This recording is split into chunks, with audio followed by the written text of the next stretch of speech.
Hey team, this is Nathan from RunDreamAchieve.com. Hope you're all having a great week of training. Today's topic, I wanted to discuss the differences between fartlek versus interval versus tempo running. And they're obviously all of these types of workouts are going to set you up for success in getting ready for your middle to long distance races. I know a lot of you have a great deal of background in regards to our sport. Maybe you're a middle distance runner, mostly focused on the 800 meter to 1500 meter, or maybe you're more like myself, who is more focused on 10K to marathon races. So in regards to fartlek workouts aren't necessarily as intense like a VO2 max workout. Like intervals are more focused on running at your maximum effort or very close to your maximum oxygen uptake, which is what your VO2 max is. Fartlek workouts can be a mixture of moderate to very hard running. You know, when you're not very anaerobically fit, your fartlek workouts aren't going to be as far or as fast. So what's great about fartlek workouts is you can find an object out when you're out running, maybe like a telephone pole, and sprint between the telephone poles. Sprint between one and then jog between one or walk between one. So fartlek workouts can be very short or they can be very long. But they're not as intense as like an interval workout. So interval workouts are more of what I talk about in other videos about the VO2 max workout. Fartlek workouts can be a VO2 max workout as well, depending on how fast you're running them. But interval training, when you're doing like repeat miles on the track, repeat 300s, repeat 600s, those are the types of examples of interval training where you're running so fast you have to take breaks in between because there's so much lactic acid buildup that's building up in your muscles when you're running, where that lactic acid shuts down muscle functioning. So you need time to recover between each one of those intervals.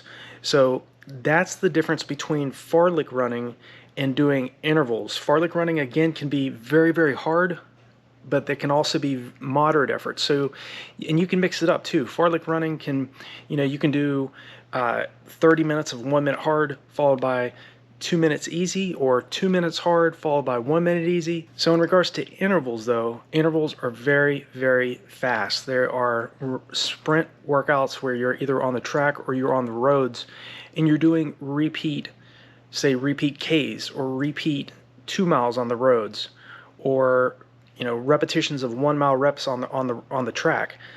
Those are the types of examples of interval training.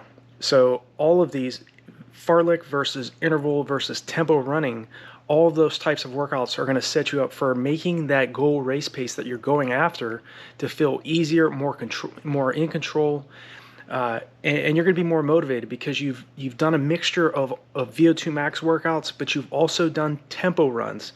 So what is the difference between tempo running versus fartlek and interval training? Tempo running is when you're running at your anaerobic threshold. It's the point where lactic acid starts to build up in the body, and you can run for several minutes to even over an hour at your anaerobic threshold. That's a big difference between doing intervals where we have to take breaks in between because, again, we're running so fast we can't clear the lactic acid faster than it's building up.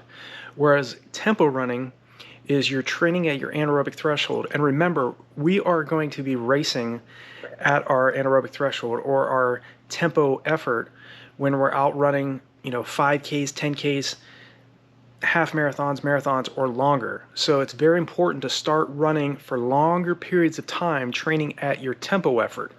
That's a big difference between fartlek versus intervals versus tempo running. Tempo running, you can definitely manage longer periods of time running at that effort because you're not running at such a highly anaerobic effort that you can't clear the lactic acid faster than it's building up. You can clear it if you're running at sub-maximal effort. So types of interval, tempo running can be anywhere from a few miles to several miles to over like 16 kilometers or longer. It wasn't very uncommon for me when I was training for marathons to go out closer to 25K running my tempo runs. Now I started off running 3 to 4 miles, and then gradually as my fitness increased, I would lengthen the amount of time that I was training at that tempo effort. And the same with you. This is the same type of philosophy I teach in the running courses and in the training plans that I have. And I'm also discussing in the private community now that I've created, that it's very important to gradually allow your body time to adapt to the stresses that you're placing on it. It takes about 4 weeks for your body to adapt. So if you're doing, say, repeat miles on the track and you're starting off your 16-week training block at, say, 7 minutes per rep, you have to allot about 3 to 4 weeks doing that every single week. One VO2 max workout per week, or an example of that is like an interval type workout. Okay, 6 1-mile reps or 4 1-mile reps, starting off at doing 7-minute mile pace. Aim at that for about 3 weeks, 3 to 4 weeks, and then move to, say, 6:45 per rep. Do that for 3 to 4 weeks, and then as you get fitter, your heart doesn't have to work as hard, your pace is going to increase, your body's ability to handle higher amounts of lactic acid, which is improving the body's lactate tolerance. These types of workouts, fartlek workouts, interval workouts, tempo running, all three of these are absolutely essential. But keep in mind the importance of jogging on your recovery days. It's absolutely essential that you take this seriously, because the biggest mistake I've seen a lot of runners make, and a mistake that I made over the years too, is running too many miles too slow and running too many miles too fast on easy days. So again, if you run too high a percentage of your weekly volume at paces that are much, much slower than goal race pace that you're trying to go after, it's going to be very difficult to be able to sustain that in the race itself. I see a lot of athletes second guessing themselves, doubting their capability. Maybe they get upset if they have a few poor races. Look at how you're setting up your training. What is the percentage of your weekly volume are you training at, near, or far below your goal race pace? The best middle to long distance runners I've trained with over the years run about 40% of their weekly volume at, near, and far below goal race pace. So again, that's why doing fartlek running, doing interval running, doing tempo running, a combination of these three will get that race pace that you're going after. It could be you're trying to maybe break a 4-hour marathon, or maybe you're trying to run a 40-minute, 10K. Whatever goal pace that you have in mind, you have to train well below that. But you also have to pay attention to recovery and taking it easy on recovery days. I've trained with sub 2:10 marathoners who could go out and run a marathon under 5-minute mile pace, who would go out on their easy days with me and run 9 to 10-minute mile pace on their easy days. So the reason why I'm saying that is, if those world-class runners can do that, then so can you and I. It takes, you're already driven, disciplined, motivated. Otherwise, you wouldn't be here watching this video. So you have to also take that same discipline that you have on your easy days and back off, and know when to back off. And I think it's important to give yourself about 48 hours, at a minimum 24 hours, but preferably around 2 days of recovery runs after a hard session. Sometimes we do 2 hard workouts per day. So you definitely need, do an AM speed training session and maybe doing like a PM fartlek workout. So you need that extra time to make sure that you're adapting to the hard training you're doing. So these are the differences. When you're training for fartlek running or fartlek workouts don't necessarily have to be highly anaerobic. They can be moderate efforts with a combination of easy running and a combination of moderate running, or they can be a combination of moderate, easy, and hard running. It could be a mixture of, any type of time frame that you're looking at. Or it can be a very short fartlek workout where you're maybe doing 5 2-minute sessions running at moderate effort, followed by 1 minute of easy recovery in between each.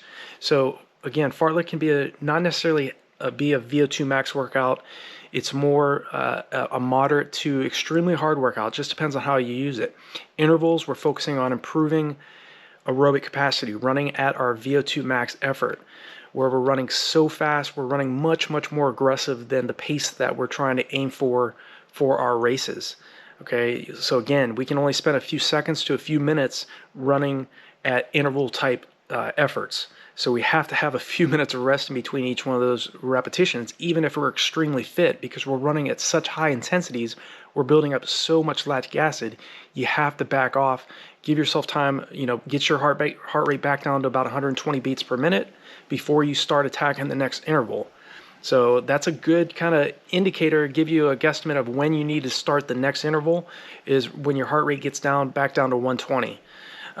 It's not uncommon to get your heart rate up to, like, again, you're running close to 100% of your maximum heart rate doing these intervals. So for some people that might be over 200 beats per minute. For others it might be 160 beats per minute. It just depends on age and background.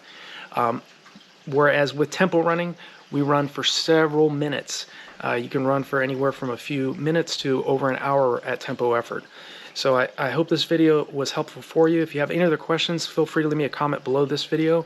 And again, there are resources that are there and available for you if you want to take your running to the next level. So I wish you all the best, and I'll talk to you in the next video.